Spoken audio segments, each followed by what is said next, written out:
Okay, everybody, we're gonna go ahead and get started. Thanks everybody for joining. My name is Marissa. My pronouns are she, her. I am a white woman with dark hair pulled back and glasses. I'm the executive director of the National Disabled Legal Professionals Association. We are so glad that you all could join us for this very impressive panel of folks who are going to talk about their experiences navigating big law with a disability. I'm going to put in the chat some information about how you can reach out to us and visit our website. If you are not a member already, we highly encourage you to join. I also want to share a couple of access notes. We have an ASL interpreter. If you need to, you're welcome to pin the interpreter. We also have captions. If you hit the CC button at the bottom of your Zoom screen, you should be able to access those. Um, I will also ask folks to state their name before they speak, and our panelists will provide visual descriptions of themselves. I would also ask that folks speak as clearly and at a medium pace for the interpreter and for the captioner.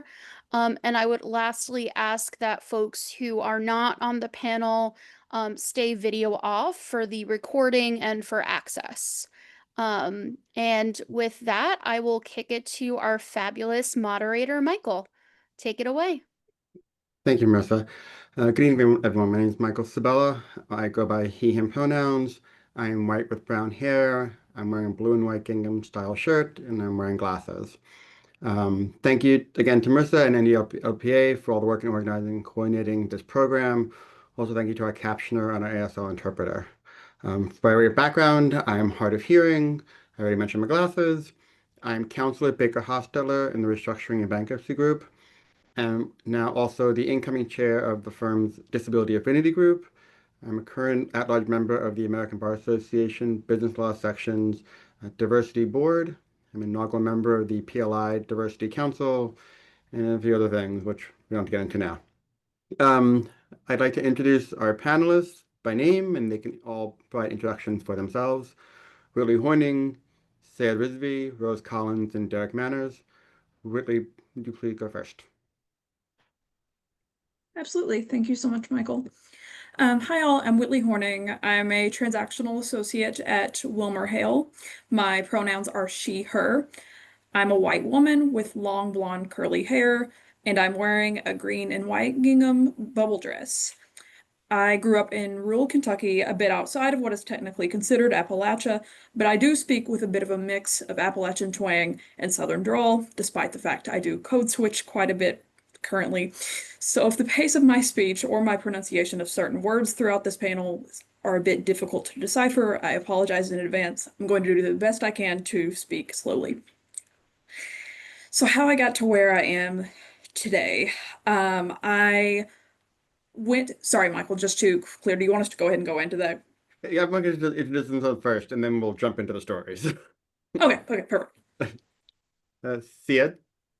Hey everyone, my name is Syed Rizvi. I go by he, him, his pronouns. In regards to description, I am a South Asian man with black hair and some light facial hair. And I'm wearing a white button-down dress shirt. My hair is done in a comb-over style. I graduated from Harvard Law School last year. And I just wrapped up my first year as a banking and finance associate at Vinson and Elkins in Houston, Texas. And in regards to other organization affiliations, I'm on the Texas State Bar Disability Rights and Issues Committee, on the board of the Houston South Asian Bar Association, active member in the Houston Muslim Bar Association, sit on the board of a School for the Blind in Arizona, And then with Derek, who's a fellow panelist, we're both heavily involved with a employment pipeline program for blind professionals and students based out of New York City. Thank you, Syed. Rose? Thank you, Michael. Good evening, everyone. My name is Rose Collins. I use she, her, hers pronouns.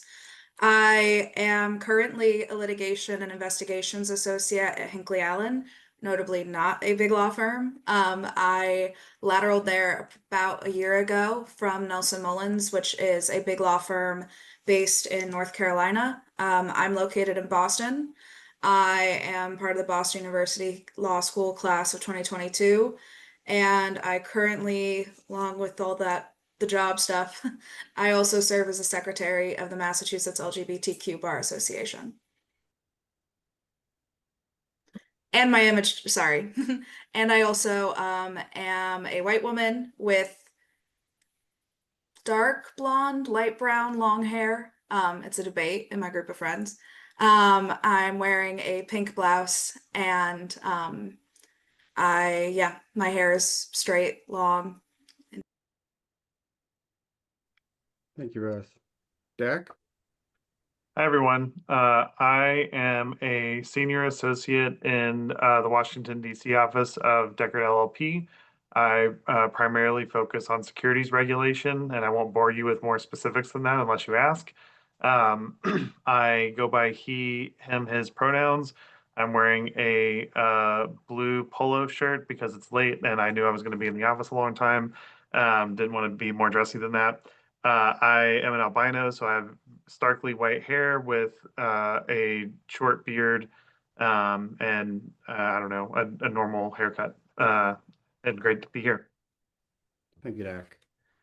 All right, so tonight we're going to be discussing with the panelists how they've navigated their careers in big law or former careers in big law, a combination that they have sought, their experiences, and their advice for those entering the profession. So I'd like to just jump right into it. Whitley, could you please tell us about yourself, your career, and how you got to where you are today? Of course. Thanks, Michael. So how I got to where I am today. So again, I grew up in rural Kentucky. I went to the University of Kentucky for undergrad, and graduated with a triple major in accounting, economics, and political science. I worked in multiple accounting roles during school and for a short duration after I graduated. Accounting was very compatible with my brain's strengths, but I found it to be incredibly boring.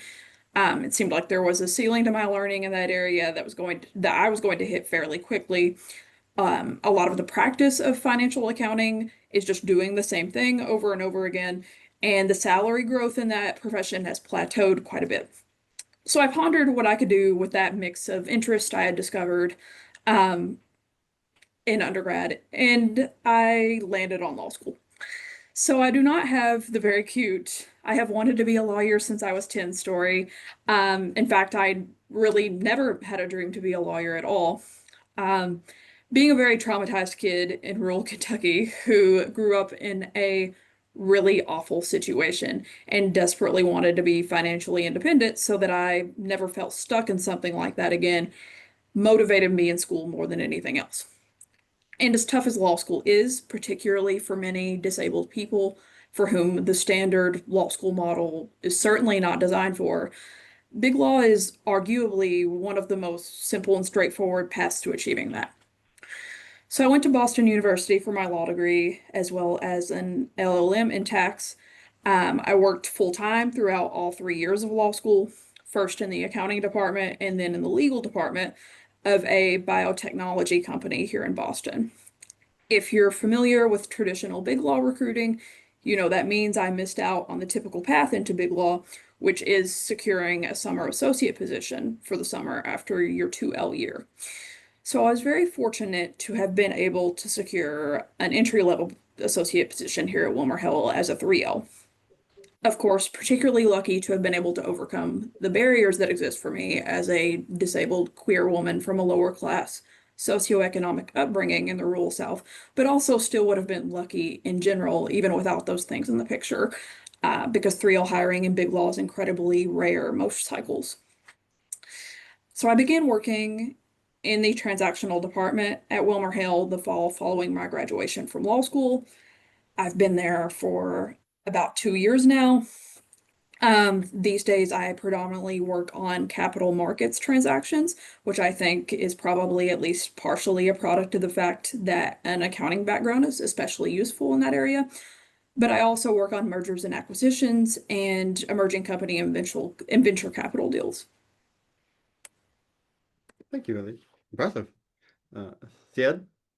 Sure. So I guess my career isn't necessarily particularly long, seeing as it's only been 12 months so far at the law firm. That's But okay. how I found myself in law, and specifically big law, is that growing up as a blind student in Western Mass, I didn't necessarily have a lot of resources or great role models to follow that were successful blind people.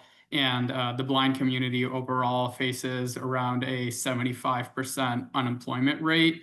So, as I was fortunate enough to have the mentorship of people like Derek, who's a fellow panelist, pull me into the blind community and give me some good exposure, I saw that the majority of blind people in the community who were both gainfully employed, highly educated, and leaders in the community were attorneys, and financial stability and success was always a really important thing for me. I come from an immigrant family. My parents are from Pakistan.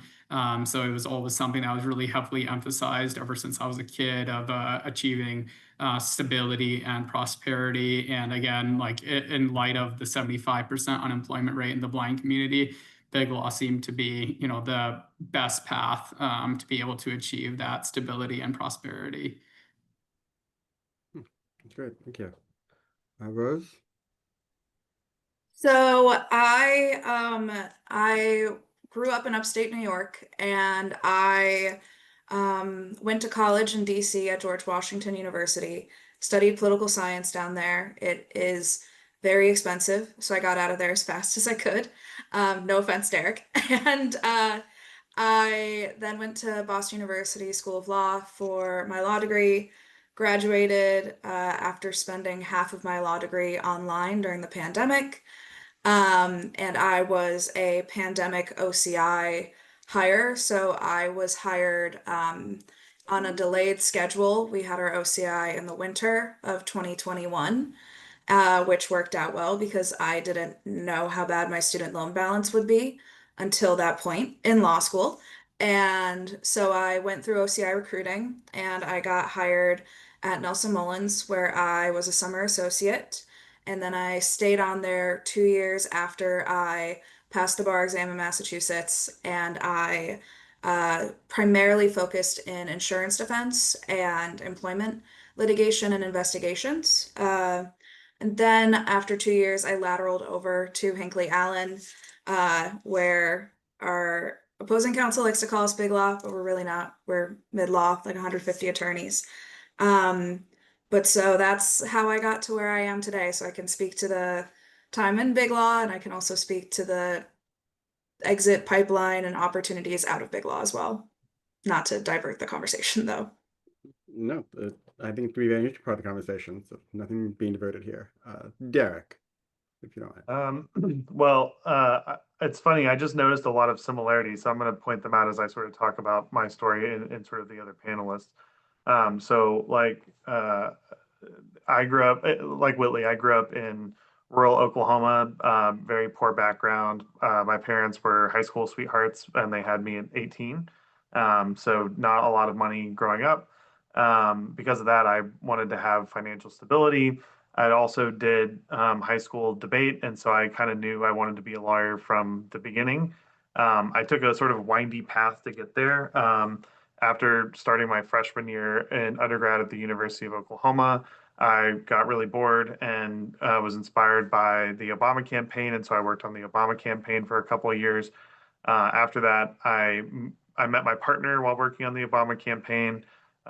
We moved in together in Austin, Texas in 2009, started at the University of Texas, restarted school, got a triple major in political science, economics, and accounting, again, like Whitley. and then went to Harvard Law School. So all of us have a Boston or a Massachusetts connection, which I also find interesting. And so I graduated in 2016. I started working at Allen and Overy, which is a big international law firm. I was there until March of 2023 until I lateraled to Dechert. I've been here since then, and so I just finished up my 9th year of practice, so I'm starting my 10th year. Currently going through the partner process here, and that's how how I got here today. Thanks, Jack. It seems like everyone has a Boston connection except me. I'm originally from New York. I went to law school at St. John's in Queens. I've been practicing in New York for most of my life. I got my JD at St. John's, and then I got an LM in bankruptcy at St. John's as well. From there, I went to clerk for a bankruptcy judge during the Great Recession, which was an interesting time to do bankruptcy law. Um, then went to a smaller firm on Long Island and then lateraled over to BakerHostetler about 9 years ago last month. So it's been just on the eve of or the end of my anniversary with the firm. So the path I've gotten here is not just through OCI, and there's more of a lateral way of doing it. I was in Boston this past weekend, if that's the connection works for the rest of the group. I hope so. Um, but it's just interesting hearing the different paths that we've all taken to get to big law and the paths that we've taken from big law, what we've gotten from it. And I think, Hi, um, hi, folks. I'm so sorry to interrupt. It looks like there was an issue with the captioner. So just give me one moment so I can fix it. My apologies. sure. Okay, Katie, did that work?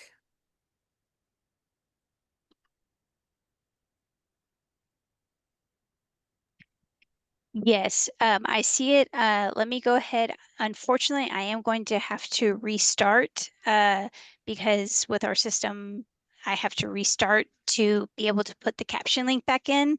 So it'll take me just a couple of minutes. I'm going to go as fast as possible, though.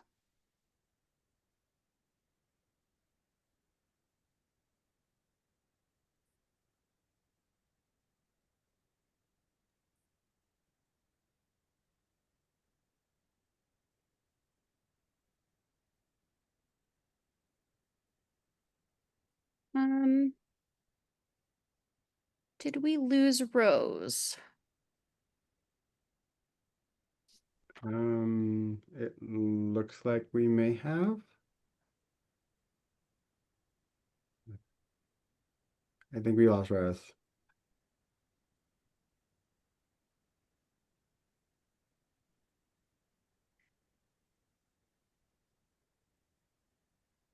Sorry, everyone. I'm not sure what happened. It's technology, it happens. Even after all these years post-pandemic, not all these years, but like enough years. I still join Zooms and forget to unmute myself. What can you do?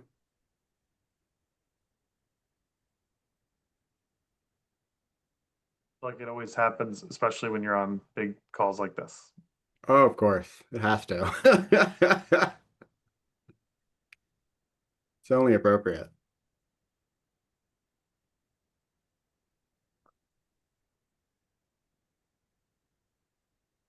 Whitney and Derek have way too much in common. Just want to Uh, say. Marissa, this is the captioner. Could you please reassign me? I think that might be a part of the problem. It looks like I might not be assigned right now. You are assigned. Okay. You were Could you? assigned before as well. Yes, yes. Could you turn it off and turn it back on? I think that might be the problem. Okay. Okay.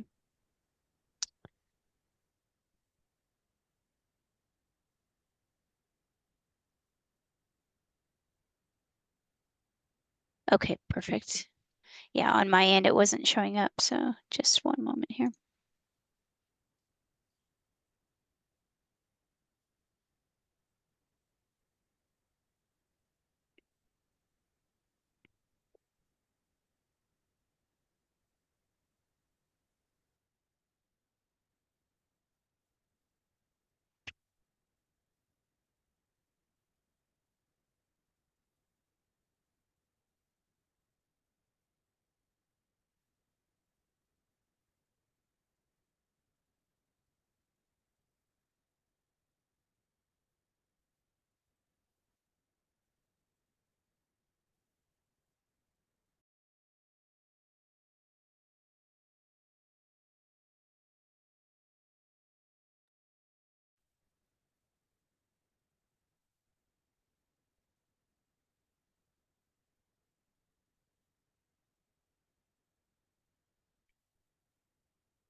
Any luck?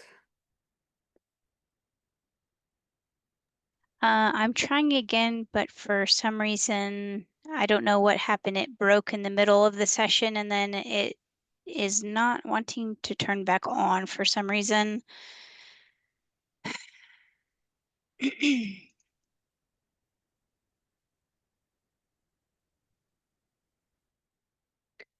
If you're able to send me the full transcript after the fact, I think we can use an outside link, but we'll need it for the recording. Okay, One. yes, yes. I'm going to let me go ahead and post the link for individuals as well. I just saved the first part, so I do have that as well. I don't know what happened with Zoom, so I apologize. Okay, Yeah, I'm it's going. never happened before, so I don't know. I just put the link in the chat if anyone needs to access the OneCap app captions.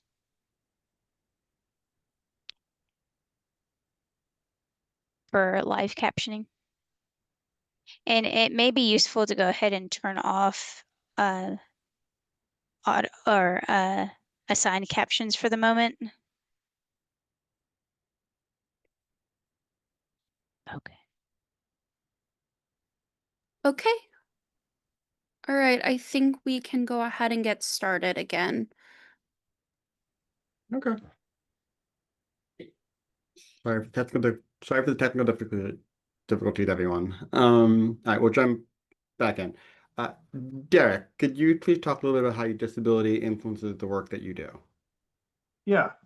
So I mean, I think there's two components, at least for me. So I'm legally blind. So I think that comes with a, I guess, technical and mechanical limitation, but then it also comes with sort of social issues as well. And so on the technical and mechanical side, right, they're just tasks that either I can't do or I can't do at a billable hour model that in an efficient way that somebody who is sighted can do.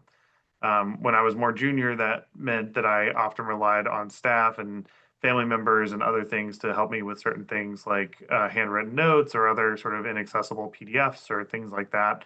I have a lot of usable vision, so sometimes I would have to brute force accessibility, and so I would just have to kind of, have some eye strain or deal with it in that way. As I've gotten more senior, I have junior associates who love nothing more than to do my bidding at 11 p.m. at night, and so it's not an issue anymore. So I think the mechanical, technical aspect of it sort of has faded away by and large as I've gotten more senior and have more resources at my disposal. Um, in terms of the social, though, I think that still persists. So for just, I have a million of these stories, but just by one example, and I'm sure I'll have more during the course of this. I had a big client meeting where I had to go to a all-day boardroom where I was negotiating a contract with for my client with another counterparty, and we were live drafting contract in the room on a laptop. Somebody suggested that I do it, which I was more than happy to do and best situated to do it because I knew the substance the best. But it was in a sunny conference room with the windows open, and that was on a tiny little laptop screen. So everybody got a full visual of my disability, right? And saw my magnification and heard my speech. And they were very uncomfortable during the whole thing, and the client was very uncomfortable during the whole thing. But I persisted, didn't let it bother me. But that definitely had like an impact on the relationship that me and the client had. And I think that both the technical aspect of it and the social aspect of it, are always going to be a part of my job and just something that I have to navigate from time to time. Thanks, Eric. I'll talk about myself for a second. I found, oddly, with the pandemic and the use of virtual meetings, it to be easier for me to participate in group meetings than before. If it was one-on-one, I was fine, but sometimes if I go into a conference room and there's several attorneys, I'd have to figure out a way to sit in the room to make sure that I was able to hear what everyone else was saying. But when we started doing more virtual meetings due to the pandemic and post-pandemic realities of situations, I found that the Zoom boxes made it easy to read lips, for one thing, and then the caption issue tonight aside, closed captions on meetings were very helpful for me. And so that's how I was sort of able to like, navigate that part of the process as someone who's hard of hearing. How about Rose? How does your disability influence the work that you've done and you do? So, I was diagnosed with ADHD a week before the bar exam. So I did not have it influence law school in any productive way, because I was mostly just struggling to get by. And then I have been living with obsessive compulsive disorder pretty much my whole life.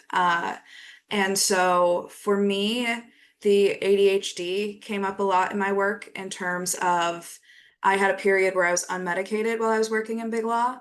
And during that period, I had a lot of instances where I would just make the absolute most obvious mistakes.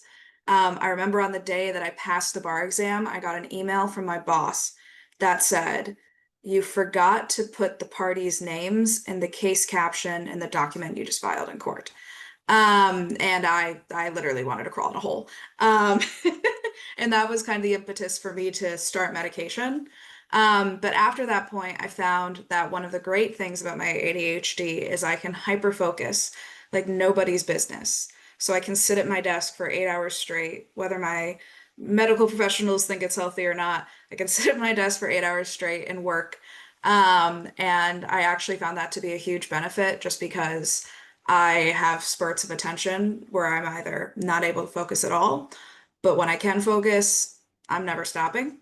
Um, and then my OCD definitely impacted my work a lot more than I had initially expected it to when I started practice. My OCD is very, everybody's is different, but one of my largest obsessive compulsions relates to a fear of just being on highways, on being on the road. And so as a litigator, I have to travel very frequently for hearings.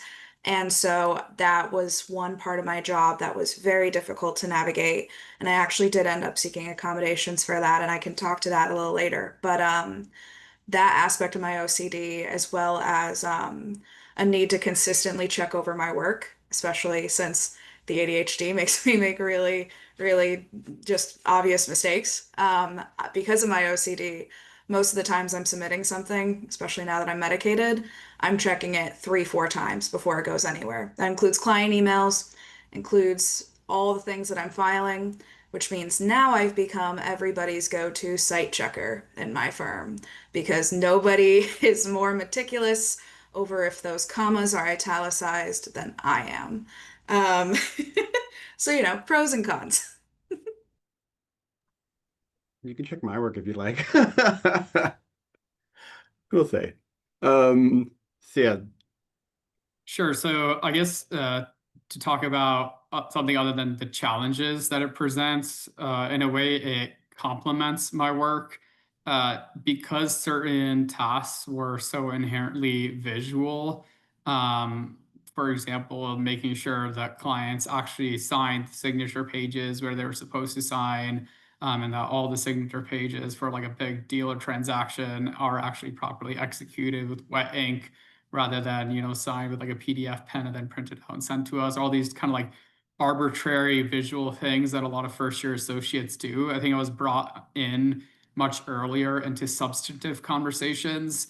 Often the partners will have me call clients. I think that growing up with a disability in certain ways, at least for me, I feel like makes me much more empathetic towards other people that are facing challenges. And since I do a fair bit of distressed debt work, for a lot of these clients, it's their life's hard work. They've, taken out a third mortgage on their house and have, put a lien against their 401k and like all their family's assets to try to keep their dream company going, especially when we're working with like a tech startup. And they're like an engineer and it's kind of like their dream product. So I can, a lot of times when they won't be responding to anyone else in the firm to send us like the documents or filings that we need to push along their restructuring process, the partners will have me call them just because they find that I can like build a stronger relationship with that client who's going through the particular challenge at that time, and kind of be like more empathetic and get what the firm needs from them in regards to communication. And I think that it also influences my work in that I can read far faster than any of my cited counterparts because I'm doing everything with a screen reader that's ramped up to the highest setting possible. So I think that, of course, being disabled in big law presents its challenges, but I also think it presents its opportunities. And it's also motivated me to be the best associate I can.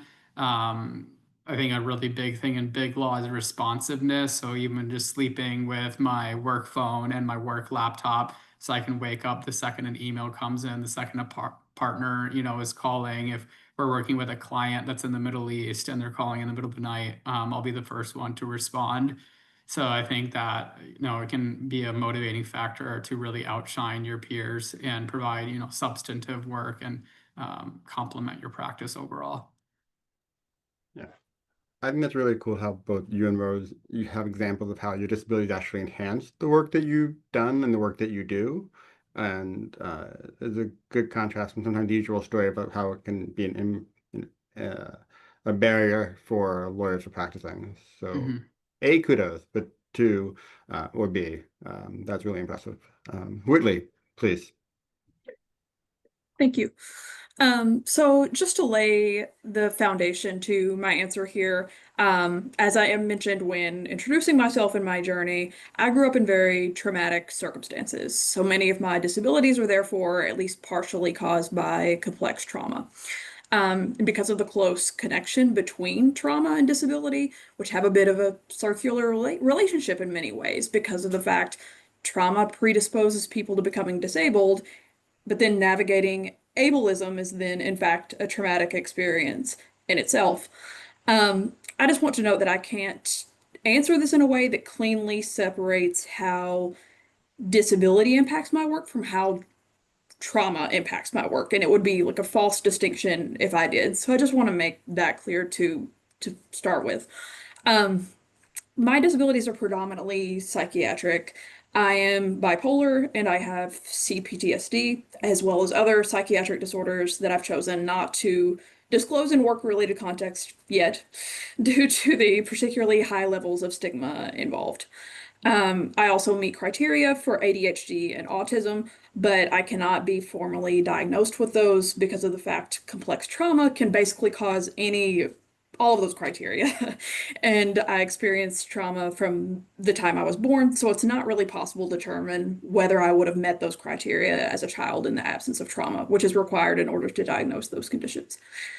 I do have physical disabilities as well, but in comparison to my other disabilities, they have relatively limited impact on my day-to-day life in a work context anyway. So I'll primarily be referring to how those disabilities I just mentioned affect my work. I'll say that there are moments that are incredibly tough and frustrating, particularly when I have to face that I do not have the energy or the capacity to do in a day what I'd like to be able to do. Because living as a disabled person and surviving trauma have taken a lot of that from me. Despite what a younger, much more energetic, possibly manic, given that I was unmedicated, version of myself wanted to believe, trauma and navigating life as a disabled person in a world that isn't designed for you really do take a toll on you. And the day really does come when you realize you don't have quite the same longevity as many of the people around you seem to. To best manage my autism symptoms and bipolar disorder, I would love for every day to follow a routine. As a deal lawyer, I have next to zero sense of routine. One week I can have a lot going on while the next is very slow, and that extreme yo-yo effect can exacerbate that wear and tear. But also, I am never someone to romanticize the experience of being disabled, so I'm not going to frame this as the silver lining as like a here's how it makes me more passionate, because that just doesn't work for me personally. But I'll say that I think being a very direct communicator and not really understanding all of the social rules that neurotypical people follow has often worked to my advantage, in that people really appreciate just getting a clear, straightforward answer, which is something that lawyers have a bit of a reputation for sometimes avoiding. I think bipolar disorder and the ADHD symptoms I experience have likely contributed to my practice being more deals focused than many of my peers who do a greater share of counseling clients on corporate governance and periodic SEC reporting and supporting routine everyday business operations than I do. I am pretty terrible at staying engaged with anything that is slow paced or has no real deadline. Give me a deal that has to be completed from start to finish in 48 hours or something, rather than a long-term project any day of the week. That is where I thrive, and that can be a great advantage in this kind of job sometimes. Thank you. Sid, could you talk about the navigation of seeking accommodations in the office? I know you're fairly Yeah, new to the sure. profession, so, but still. Sure. So I guess how I kind of frame seeking accommodations, and this was a pretty healthy way for me to think about it, at least personally, from my mentors like Derek, was that in particularly the big law setting, the way that the model works is that as an associate, you are a revenue generating asset. For each hour that you work for one of the firm's clients, you make the firm X amount of money, and of course they pay you a salary, but it's only a portion of that X amount of money. So it's worth their effort to accommodate you, which I think thinking about it that way helps me be even more persistent with getting the accommodations that I need, because I know that, it's not like I'm asking them to do me a favor. The better accommodated, the better work I can do for clients, the more money I can make for them. So the conversation to frame it would be that I want to work for you. You just need to be willing to work with me so that I can work for you. So I started that conversation regarding accommodations as soon as I had the summer associate offer in hand. Throughout my summer associate experience, it's ongoing even until this day. It spans everything from being able to run red lines, being able to read red lines non-visually, uh, being able to access the law firm's document management system, to be able to enter in my time. A lot of these different applications were not created with accessibility in mind. So I think, and I'm sure that, even the more senior attorneys here, like Derek, who's a senior associate going out for partner, I think they would also say that the accommodations conversation never necessarily ends. The same conversation that you have like during school or when you start a career, this conversation is constantly going on just because the job changes over time. You need to be accommodated in different ways. Thanks. I think you made really important points. I think accommodations are not that expensive and bring a much greater benefit to the firm and to the attorneys who are practicing.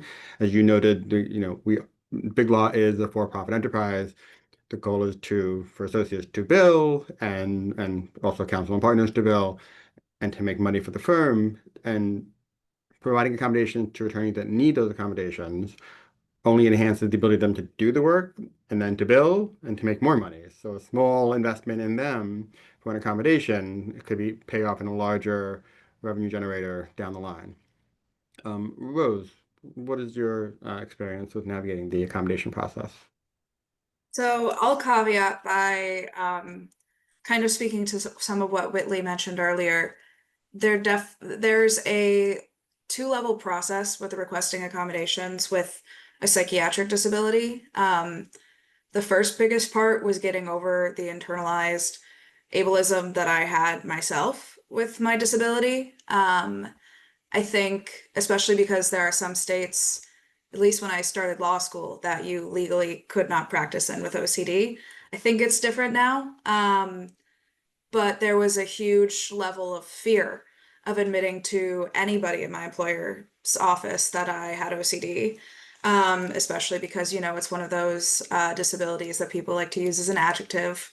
And also, my office is an absolute mess. And so I was worried on tangentially, will people even believe me? And so I realized that I needed accommodations when I kept on getting assignments that were 3, 4 hours away by car for a hearing. And the courts had Zoom options, but of course you had to have accommodations to request them. And it got to the point where I said, okay, I can't keep up making excuses forever. It got to the point where my boss said, you don't have a car, go buy a car. And I'm like, well, it's not that I can't afford a car. It's that if I can't drive one, I like disability, I can't do it. And so what I did first was I worked with my doctor to get a note explaining in the vaguest of terms how my psychiatric disability limited my ability to drive. I then contacted our HR department, who, because I am a first gen attorney and also a KJD, I had no idea how insurance really worked effectively. So they were already really tight with me. I went to HR, I gave them my letter, I explained the situation, and they themselves offered to communicate to the partner that I was having this accommodations need with on my behalf. I respectfully declined. And then I kept it incredibly vague whenever I needed to request to have a hearing virtually. I would just say to my assistant, hi, can you call the court and tell them that I have a disability? I need it to be a Zoom hearing. Um, and I never fully disclosed to my prior supervisors and partners what my disability was. I took a lot of naps during the day, so I think there was a theory that I was epileptic, which I'm not going to tell them no, because if it meant they didn't bother me during my naps, I'm going to let that stay. But now I am much more open about my disability at work, and I haven't requested accommodations at my new employer yet. But what I did going into this new job was I made sure that my psychiatrist was prepared with a letter to go if I did ever end up needing accommodations. And I've decided to employ a pretty open line of communications with our HR team. So they do know that I'm disabled and that I self-identify as disabled. And so, from an employment attorney perspective, it makes me safer, but also from a practical perspective, it'll make it a lot easier if down the line I do eventually request accommodations at this new job. And so that was my process. It was a little convoluted, and it was the first time I'd ever requested accommodations, because I didn't ever seek them in law school, although I wish I had. And so that was the process. The moral of the story is HR, while they're not necessarily on your side, it's great to become friends with them so that they can help you out when you need things relating to accommodations. Thank you, Rose. And I think you actually touched upon something that I don't think we've really addressed yet, which is self-identification to your employer and or to the people that you work with about having a disability. And I know that some people don't want to disclose, some people don't think they need to disclose, or there can be sometimes a fear that disclosure of a disability may result in less work or putting you aside when potential assignments come in play, because sometimes they may think they're being helpful. And, oh, I'm not going to give Michael this assignment because I know it's going to go to court and he is hard of hearing and it may be a problem, so we're just not going to give it to him. And they make the choice or decision for you instead of coming to you to say something without asking, oh, what if you do go to court, what would you need? What would you have to hear? What would make it easier for you to participate in the process and represent your client to the best of your ability, which is what we're all trying to do. Um, I myself have had to call the court for closed captioning for hearings, and sometimes the court doesn't quite know what to do. They don't really do a Zoom option, but they are having the hearing. So I've been given access to the court reporter's screen so I can share the screen while I'm doing my arguments, which is a very odd experience. In the first place, if I'm virtual, if I'm in the court, I try to sit in front and tell the judge in advance that I'm hard of hearing because as I sometimes do to my friends and family, I ask them to repeat themselves, and I don't want the judge to be mad at me when I when I do so, or it seem like I'm being rude. So I think that just the self-identification for yourself, being your best advocate for yourself, is quite important in this process. Derek, what are your thoughts on this? Yeah, so I mean, I've actually taken two different approaches as well. So at my first firm, I disclosed actually during OCIs on my resume that I was blind by mentioning that I was involved in blindness organization, and you know, I think I faced a lot of discrimination even in the hiring process because of that. I had pretty average grades, and I did like 50% more interviews and got than the average HLS student and got so I did 36 OCIs. I got 4 callbacks when the average HLS student did 24 and got 5 callbacks. But I got 4 offers, and the average HLS student got 2 offers out of their 5 callbacks. So I feel like once I got past the self selection discrimination bias, I was able to really shine with firms that were more open-minded about hiring me. And so because I had self-disclosed, I pretty quickly asked IT for the relevant accessibility software that I needed. And then whenever I had assignments that really just didn't make sense, which happens, I feel like the most when you're more junior, because people don't necessarily know what to do with you. I would just be really frank about with a partner. I would say, hey, I don't think this is a good use of the client's money for me to like struggle through this. I'm happy to do something else or happy to find somebody else to take care of it. So I was trying to be proactive. But largely I didn't really rely on HR that much to help me. I mostly relied on our IT team, and I would ask them to convert documents to something that was more accessible and for things that I needed to see visually that I couldn't, right? So like a hand markup. I would rely on secretaries and other and other sort of IT folks to work through that when I was more junior. As I mentioned earlier, as I've gotten more senior, I'm able to pass those tasks along to people on my team who are more junior, who are better situated to honestly to do those things anyway than I am, by and large. And so it's been a lot easier as I've gotten more senior. And then when I moved to Dechert, I really didn't self-identify as a person with a disability. I think it was pretty obvious to some people, but to other people, they had no clue for like years. So it's not like I was hiding it. It's just they didn't ask, I didn't say. Then they realized and they were like, "Oh my gosh, you have a visual impairment." I'm like, "I'm legally blind," and they're like, "Oh wow, I didn't even realize." Um, and part of that is because I've acted as my own HR team, right? So instead of having a lengthy conversation with HR about what I need, I just use the resources that are already available for me, and that works, right? And then occasionally, so for example, I do a lot of travel now. And as somebody who's blind and has a hard time reading, addresses and like finding buildings and things like that, I'll often have somebody, a friend or a family member, come with me, and I'll pay for them to come with me. And I'll we'll kind of go early, and I'll have them kind of show me where the lay of the land, and then they'll leave, and they'll go explore New York or Boston or San Francisco or wherever I am, and um, get to have a fun day on my dime. And that's just sort of like the cost of doing business for me is, that's something I need. It's something I really don't expect the firm to pay for because it is relatively expensive.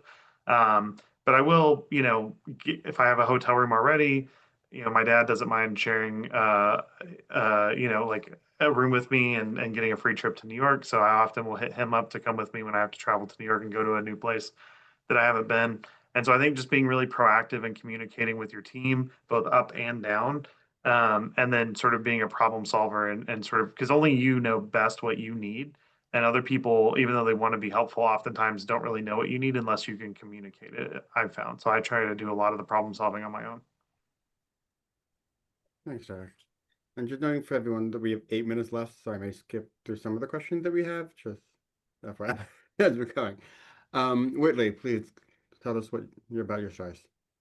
Sure. I have never requested accommodations, so I'll keep my answer here short, given the time pressures you just mentioned.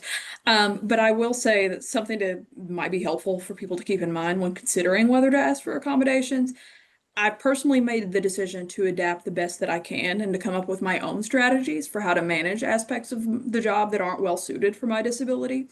And sometimes that may be the best route for you, particularly where maybe there simply aren't reasonable accommodations, which are what you're entitled to, that would make this job more accessible for you. But do know that there are costs to that. It is draining, and it often means you have to work harder than others do at the same task if you're having to also develop and implement these coping strategies to do it. Here. Agree. Rose, have you ever encountered ableism in the workplace? If not, it's okay. The answer is yes, but in light of time, I won't go too in depth. Just a lot of because of the psychiatric nature of my disabilities, there have been a lot of instances where, like you had mentioned, people were intending to be well-meaning, and it did not come off that way. There were a lot of instances where once I disclosed to a supervisor that I had ADHD, their response would be something to the equivalent of, "Yeah, so does every other attorney anyway." Or making comments about how everyone in Gen Z, like me, now has ADHD. And so I say that just because I think that when it comes to a psychiatric disability, a lot of what Whitley was talking about, where you decide to yourself accommodate what you need, there is definitely that balancing act of whether it's worth disclosing your disability to supervisors unless you feel that it's necessary, because in a lot of instances, it did create a lot of uncomfortable conversations. But that being said, in other instances, now people ask me for advice on how to get their kids uh, tested for ADHD. So that's fun. Syed? Sure. So I think Derek kind of hit the nail on the head of certain people just not really acknowledging it or trying to, give you every task regardless. So I find that there's two different approaches. One, either a deal team acknowledges it right off the bat the second I get staffed onto a deal. They say like, okay, how can we accommodate you? They discuss each assignment with me and say, what's the best way that you can complete this? And I think it comes from a good place. The other scenario is that when I get staffed, they say, you know what, we're going to treat you just like every other associate because you are. And I think that comes from a well-intentioned place, but I think it's also the approach that some people have to race, for example, where they say, oh, I'm not racist, I'm colorblind, like I don't even see color. And it's like, okay, well then you're not seeing the, the challenges that need to be addressed to empower certain individuals.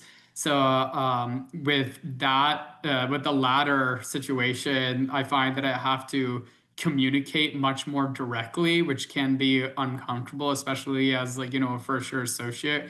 We're still trying to earn your stripes at the firm, where they give me a task and they say, okay, go look at this org chart and it's like super complex and we need an answer right away.